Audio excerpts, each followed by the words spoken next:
Alright, so today we're going to start section 7.1, which is looking at exponential functions. So we want to recognize, evaluate, and graph exponential functions of base A and base E, and we're going to look at some applications. First, we're going to start off with a would you rather question. So, would you rather have the ability to fly or have the ability to turn invisible? Pause the video, think about it, unpause it when you're ready to check your answer.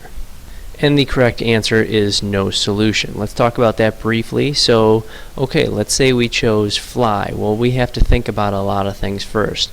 What altitude are we flying at? Are we affected by temperature at extreme altitudes? How fast are we flying? Do we have the ability to carry others with us when we fly?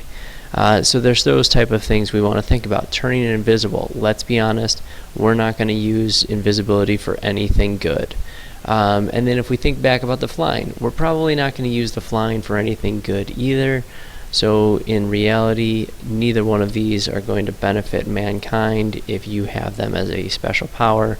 So therefore you should have neither, and that's why it's going to be no solution. Moving on.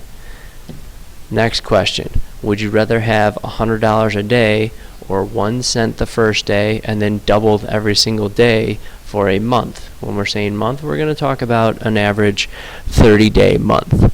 So pause the video, think about which one you would have, unpause when you're ready to check your work. Alright, so let's see how this works out. So after the first day, we have 1 cent or we have $100. $100 is looking good. After the second day, we have 3 cents because we got 1 on the first and 2 on the second, and we have $200. After the third day, on the left we have $300. On the right we have 7 cents. On the fourth day, on the fifth day, on the sixth day. So now on the sixth day we have enough for maybe a stamp. So we could mail something to someone. Or we have $600. Let's move on down. And we look at the 10th day. So on the 10th day, on the left-hand side, we have $1,000. On the right-hand side, we have maybe about $10, give or take a little bit. So, you really probably can't go to a movie. Maybe you could if it was a matinee, but you're not going to buy any candy or soda. Then let's move on. So on the 11th day, here we have exact event numbers. So on the 11th day, we have $1,100 or we have $20.47. So now you can go to a movie. You could probably make it a 3D movie, maybe IMAX if you want. And if we continue to move down, on the 13th day, in the left-hand side, I have $1,300. On the right-hand side, I got $40.96 for that day, which brings me up to a total of $81.91. On the 14th day, I have $1,400 on the left side, and I have $163.83 on the right side. So at least now, I have some money that I can maybe do something with. On the 17th day, I have $1,700 in the left column, and I have $1,310.71 in the right column. But notice that I made $655.36 that day. So now it's where things are going to start to turn. So on the 18th day, now I'm making some money in the right-hand column. So I have $1,800 or I have $2,621.43. And then as we keep moving down, we can see on the 20th day, we have $10,485 in the right-hand column and we have $2,000 in the left-hand column. Now, hopefully we chose the right-hand column. On the 28th day, you earned $1,342,177.28 in the right-hand column, and you still got $100 in the left-hand column. So, going down to the end, on the 30th day, we got $100 in the left. We got $5,368,709.12 on the right, just for that day, which brings us to a total of $3,000 on the left, or $10,737,418.23 on the right. So what is this? This is an example of exponential growth, which is an example of exponential functions, which is what we're going to be studying today. So, an exponential function of base a. This is a generic exponential function, f of x equals a to the x, where a is some number greater than 0 but not equal to 1, and x is any real number. So let's think about, why do we need the restrictions on a? So I want you to think about the restrictions on a, and while you're doing that, I also want you to fill out these properties of exponents. So pause the video, think about, why do those restrictions have to be on a? So there's our function, and then fill out the properties of exponents. Unpause when you're ready to check your work.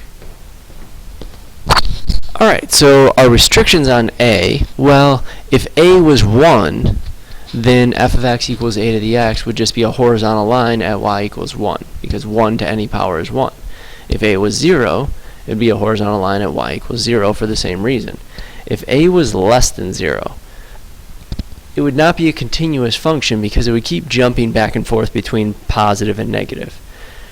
So, those are why we have our restrictions on a. So now let's look at our properties of exponents.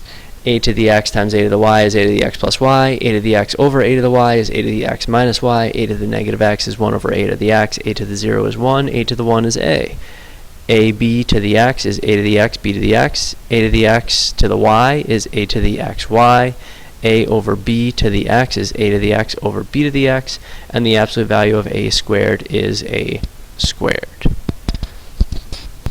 Alright, so now I want you to try and graph by hand f of x equals 2 to the x and g of x equals 3 to the x on the same graph. I want you to state the domain of each, the range, and identify any asymptotes and intercepts. Pause the video, do that, unpause when you're ready to check your work. Alright, so here I can see the domain for both of these is all real numbers. The range for both of these is 0 to infinity. Well, let's first talk about the domain. How do I know that? Well, there are no values that I cannot plug in for x. I can plug in positive, I can plug in negative, I can plug in 0, I can plug in fractions, I can plug in irrational numbers, and I'm always going to get an output in return. The range is 0 to infinity because I'm never going to end up with a negative value. No matter what I plug in for x, the output is always going to be positive. It's also never going to be 0. That means that I have a horizontal asymptote at y equals 0, and I do not have an x-intercept. The y-intercept for both of these is 0, 1. Here we can see our graphs. So the green function is the 2 to the x. The purple function is the 3 to the x. We can plot a couple of exact points by plugging in values. So I plugged in -1, 0, 1, 2, and then 3. And this is another example of exponential growth. So the 2 to the x is actually the exact example of what we had on the last problem with the money. So when we were doubling each increment, that's 2 to the x. So 2 to the x occurs if a is greater than 1. Alright, now I want you to try and graph by hand f of x equals 1/2 to the x and g of x equals 2 to the negative x on the same graph. Identify asymptotes and intercepts. Pause the video, unpause when you're ready to check your work. Alright, so hopefully you recognize that these are actually the same exact function. F of x equals the quantity 1/2 to the x is 1 over 2 to the x, and g of x equals 2 to the negative x is 1 over 2 to the x. They both have the same horizontal asymptote as the previous function, which is y equals 0.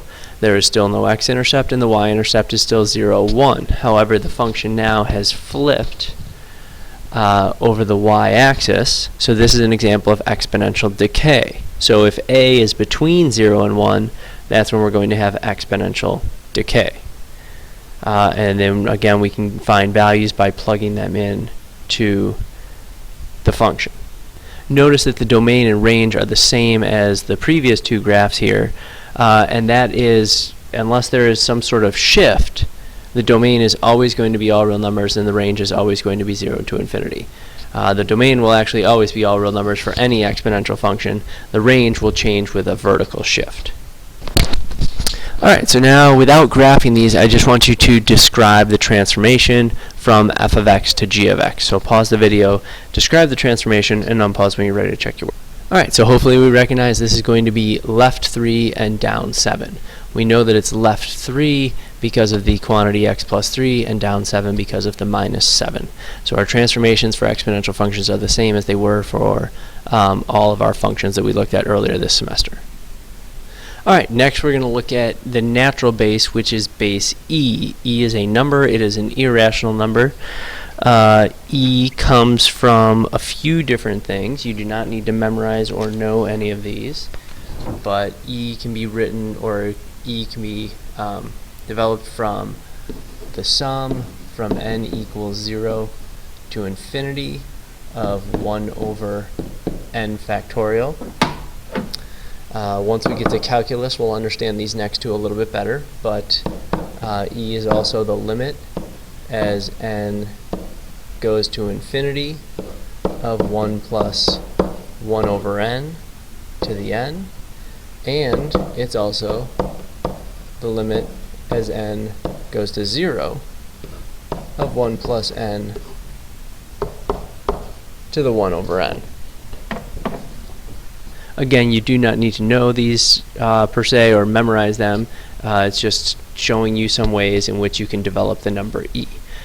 E then, or when we have a base e, we call it the natural exponential function. Here are a few other fun facts about e that you can peruse for your enjoyment.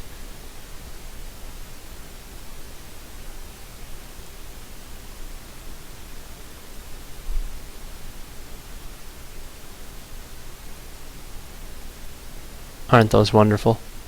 Alright, on to our next example. So I want you to evaluate for x equals 1.9, g of x equals negative 3e to the 2x minus 5. Pause the video, evaluate, unpause when you're ready to check your work. Alright, so all this wants us to do is plug in 1.9 for x, and then we can type this into our calculator. So we should end up with negative 0.9036. Now, if you're confused on how to type this into your calculator, I will show you that, or if you're having trouble with e. So we can do 2 times 1.9 minus 5. We get negative 1.2, so then I want to do e, which is right here. So if I do second ln, or if I do second division sign, both of those will give me e, and then I'm going to use my previous answer, and then times negative 3. So there we go. And then again, just to show you, if I wanted to just see what is e as a value, I can just do this and I get e. Or if I do second ln, it puts an exponent there right away, but e to the first is e. Okay, so I know there's still 2 minutes left on how much time I have, but there's a few more examples I want to do, so I'm going to stop this video here for part 1, and then we'll go on to part 2, or you'll go on to part 2 for the rest of your notes for tonight. So we're done with part 1.